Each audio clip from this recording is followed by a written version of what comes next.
खबर भोपाल से आप तक पहुंचा दे, जहां पर मां नर्मदा के प्रवाह को निर्मल, अविरल और साथ में सतत बनाए रखने के लिए निर्मल एवं अविरल मां नर्मदा मिशन यानी कि नमन मिशन का गठन किया जाएगा। मिशन को स्वायत्त संस्था के रूप में पंजीकृत किया जाएगा और इसका जो उद्देश्य है वो नर्मदा संरक्षण, पुनर्जीवन और साथ में दीर्घकालीन प्रबंधन के लिए वैज्ञानिक एवं बहुविभागीय प्रयासों को एकजुट करना है। मुख्यमंत्री मिशन के सर्वोच्च साधारण सभा के अध्यक्ष होंगे और मिशन के लिए यहाँ पर राज्य अनुदान के हर साल 100 करोड़ रुपए और कैंप निधि से 100 करोड़ रुपए के दिए जाएंगे।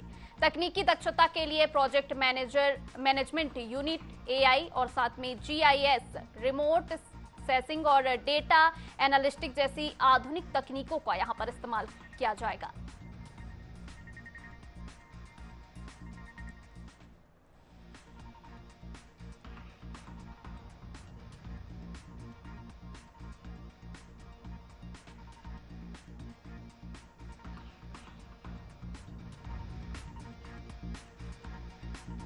और इस पर अधिक जानकारी के लिए आशीष मंगल सोनी, ब्यूरो हेड, हमारे साथ में जुड़ चुके हैं।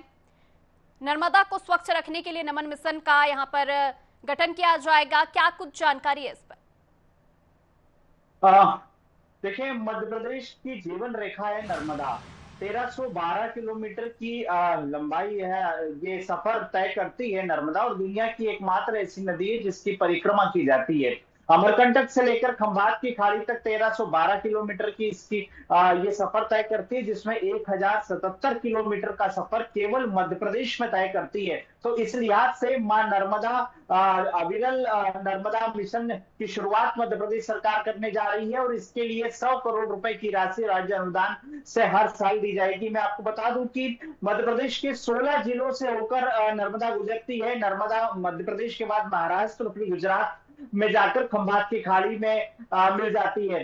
तो मध्य प्रदेश में नर्मदा के घाटों को विकसित करना, संधारित करना और नर्मदा की धारा को अविरल बनाए रखने के लिए सरकार का ये प्रयास है। और इसके तहत जो नर्मदा है, इसमें तकरीबन 41 नदियां ऐसी हैं जो सहायक नदियां हैं नर्मदा की। और इसी के लिए मुख्यमंत्री डॉक्टर मोहन यादव ने ये राज्य अनुदान से 100 करोड़ देने का कैबिनेट में फैसला लिया है। मध्य प्रदेश की अर्थव्यवस्था की रीढ़ है मां नर्मदा।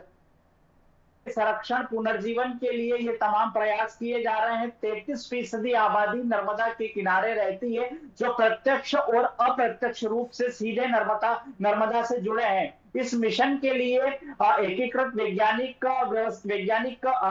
और बहुविभागीय संस्थागत व्यवस्था की जा रही है। 1973 सोसाइटी रजिस्ट्रार एक्ट के तहत इसका पंजीयन कराया जाएगा और अलग अलग जो केंद्र के संस्थान है, जिसमें आईसर है, आईआईटी है, आईआरएमए है, ऐसे संस्थानों के विशेषज्ञों को भी जोड़ा जाएगा ताकि नर्मदा संरक्षण और विकास कार्यों को गति मिल सके। जी बिल्कुल। और यहाँ पर एआई और साथ में डेटा एनालिटिक्स जैसी आधुनिक तकनीकों का भी इस्तेमाल करने की यहाँ पर बात कही गई है, इस पर क्या कुछ जानकारी